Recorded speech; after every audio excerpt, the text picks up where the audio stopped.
அத்தியாயம் 2 வசனம் 153 157 வரைக்கும் பார்க்கலாம். ஏக இறைவனுடைய அன்பையும் அவனது அருளையும் அவனது வழிகாட்டுதலையும் என்றென்றும் வேண்டி விரும்பியவர்களாக நம்முடைய பயணம் இருக்கட்டுமாக.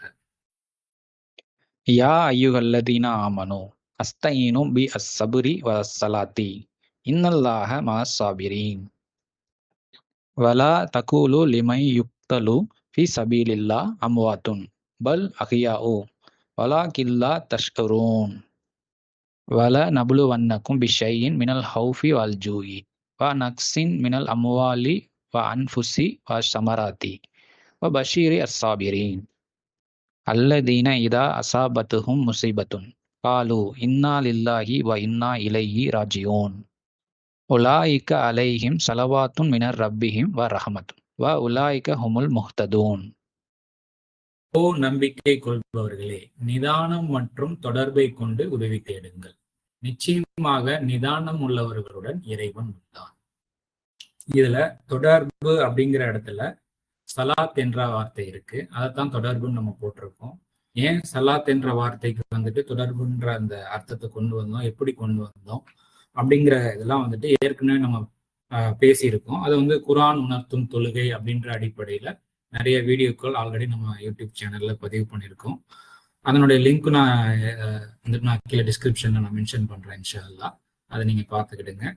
ஸோ சலாத் என்றால் வந்துட்டு கனெக்ஷன், ஒரு கனெக்டிவிட்டியை பத்தி தான் அது வந்துட்டு அந்த அர்த்தத்தை தான் வந்து சலாத் என்ற வார்த்தை வந்துட்டு உள்ளடக்கி இருக்கு. அந்த அர்த்தங்களை நார்மலா நீங்க ஒரு உதாரணத்துக்கு இப்ப சிம்பிளா சொல்றதா இருந்தா, இங்க நம்ம ஏர்டெல் கனெக்ஷன், வோடஃபோன் கனெக்ஷன் சொல்லிட்டு டெலிஃபோன் கனெக்ஷன்ஸை சொல்லுவோம் இல்லைங்களா, நெட்வொர்க் கனெக்ஷன்ஸ்.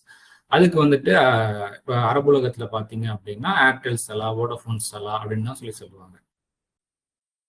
ஸோ அந்த ஒரு புரிதலுக்காக நான் சொன்னேன். ஸோ இப்போ வந்துட்டு சலாத் என்ற வார்த்தைக்குள்ள வந்து தொடர்பு என்ற ஒரு அர்த்தம் இருக்கு. அதுல வந்துட்டு நம்பிக்கை கொள்பவர்களேன்னு சொல்லிட்டு முதலாவதாக அழைக்குது. நம்பிக்கை கொள்பவர்களே அப்படின்ற அந்த வார்த்தைக்குள்ள இருக்கக்கூடிய உணர்வு சிம்பிளா சொல்றதா இருந்தா, நாமளும் ஒரு பாதுகாப்பான ஒரு வாழ்க்கையை வாழணும், பிறருக்கு தொந்தரவு இல்லாம, பிறர் மூலயமா நாமளும் தொந்தரவுக்குள்ளாகாம, நாமளும் பிறருக்கு தொந்தரவு கொடுக்காத ஒரு பாதுகாப்பான அமைதியான ஒரு வாழ்க்கையை வாழணும்னு சொல்லிட்டு அது எப்படி வாழ்றதுன்ற அடிப்படையில நம்ம செயல்பட்டு இருக்கோம் இல்லையா. ஸோ அப்படி அந்த ஒரு பாதுகாப்பான அம்சத்துல வாழ்றதுக்கு என்ன பண்ணணும், அதுக்கு நீங்க எப்படி அந்த பாதுகாப்பான அம்சத்துல வரலாம் அப்படிங்கிறதுக்கு பல வகையா நினைவூட்டப்படுது. அதுல ஒண்ணு நிதானம், சபூர் இருக்கணும். ஒரு நிதானத்தோடையும் தொடர்ந்து கனெக்ஷன், இறை உணர்வு, இறைவனோட வந்துட்டு இறை உணர்வு கூட தொடர்புலயே இருந்து மானசீகமா வந்துட்டு உணர்மாற கனெக்டிவிட்டிலேயே இருந்து நாம வந்து உதவி தேடணும். நம்ம வந்துட்டு அல்ஹம்து சூராவில் வந்து ஈயாக்க நஅபுது வ ஈயாக்க நஸ்தஈன்னு சொல்றோம் இல்லையா, உனக்கே சேவித்து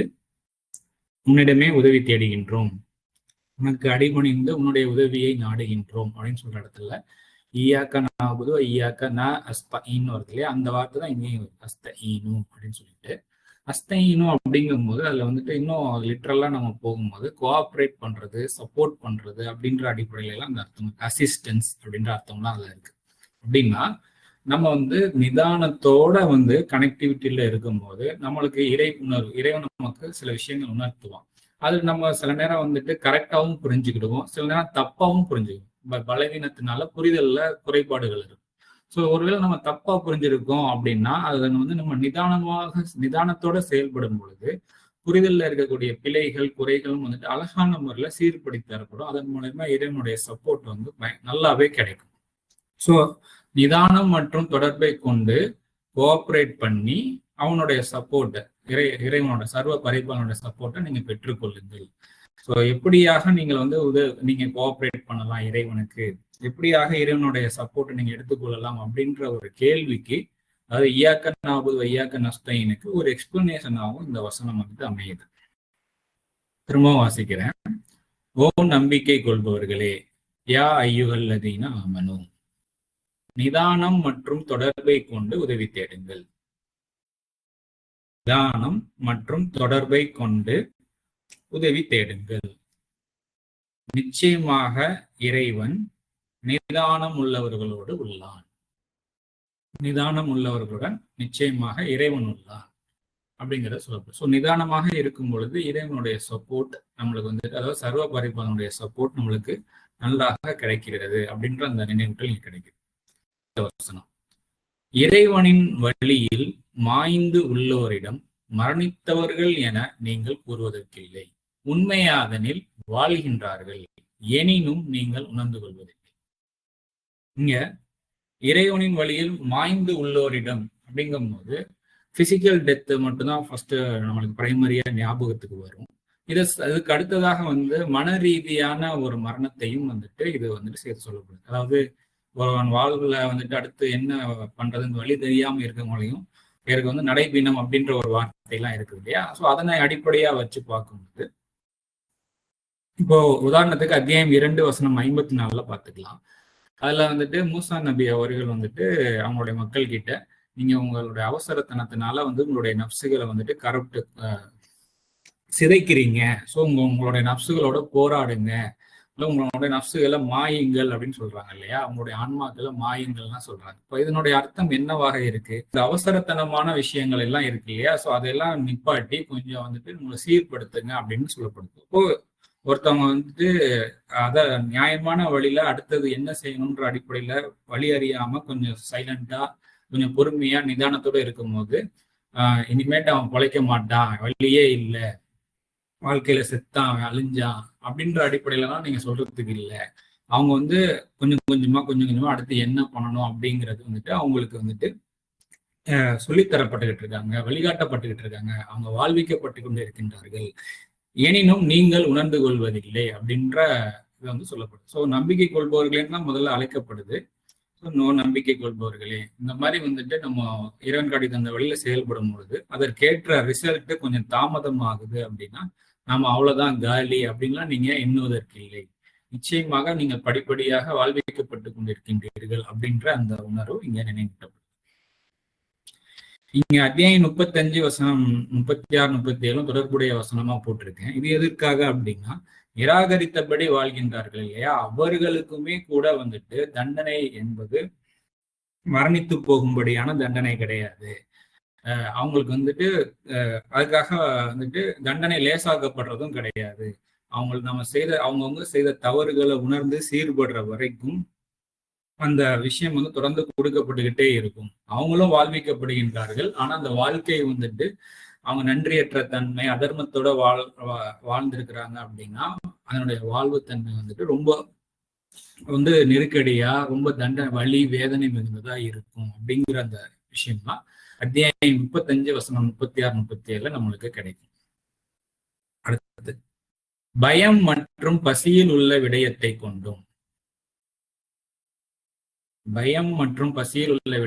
கொண்டும் மேலும் செல்வங்கள், ஆன்மாக்கள் மற்றும் கனிகளில் உள்ள இழப்புகளாலும் உங்களை நிச்சயமாக பரீட்சிக்கின்றோம். நிதானம் கொள்பவர்களுக்கு ஜீவிதம் உள்ளது.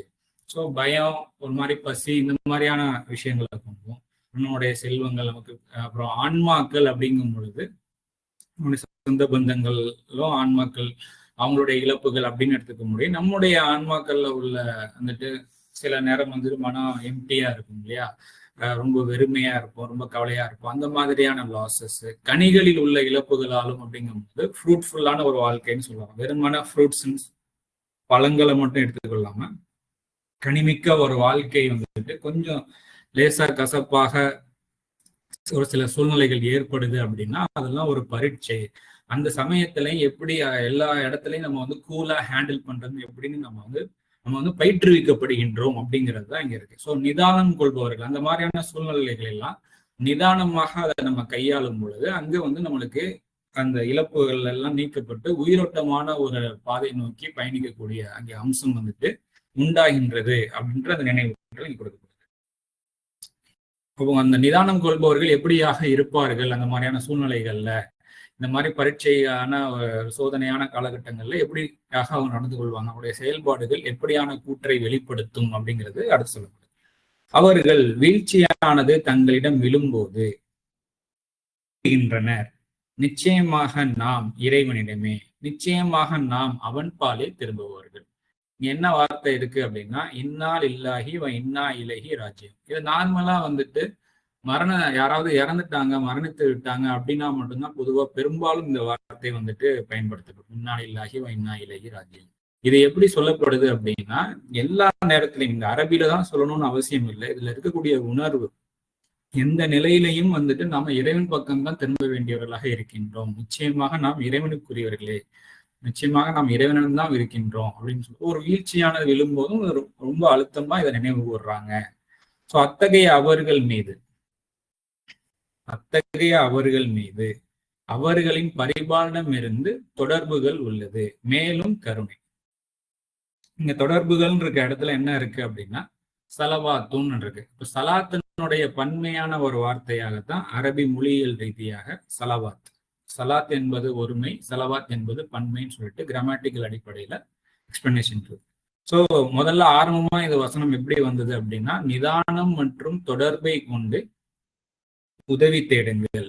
ஸோ சலாத்தை கொண்டும் உதவி தேடுங்கள். அந்த சலாத்துல நிதானம் இருக்கணும். இப்போ அதே வார்த்தை தான் வந்துட்டு இங்க திரும்ப சொல்லப்படுது, சலவாத்துன்னு வருது. இப்போ யாருக்கு வந்து ரப்பு கிட்ட இருந்து கனெக்ஷன்ஸ் வந்துட்டு நல்லபடியா வெல் எஸ்டாப்ளிஷ் ஆகுது அப்படின்னா, நிதானமாக இருந்து எந்த நேரத்திலையும் நிதானத்தை கை கொண்டு ஒரு நெருக்கடியான ஒரு சூழல் பரீட்சையாக சோதனையான காலகட்டத்திலையும் நிச்சயமாக நம்ம இறைவன் பக்கம் தான் திரும்பக்கூடியவர்களாக இருக்கும். அடுத்து நம்ம என்ன பண்ணணுங்கிறது அவன் தான் நமக்கு வழிகாட்டணும். ஸோ தர்மத்தின் அடிப்படையில செயல்படுறதுக்காக எந்த நேரத்திலையும் அவசரப்பட்டு குறுக்கு வழியை தேர்ந்தெடுத்துடக்கூடாதுன்னு சொல்லி நிதானத்தை கை கொள்றாங்க இல்லையா? ஸோ அப்போ அவங்களுக்கு வந்துட்டு படிப்படியாக அடுத்து என்னென்ன பண்ணணும், எப்படி அழகாக லேசான ஒரு வாழ்க்கையை மேற்கொள்ளலாம் அப்படின்னு சொல்லிட்டு அடுத்தடுத்து என்ன பண்ணணும்னு சொல்லிட்டு இந்த கனெக்டிவிட்டி கிடைக்குது அப்படின்ற உணர்வு தான் கொடுக்குது.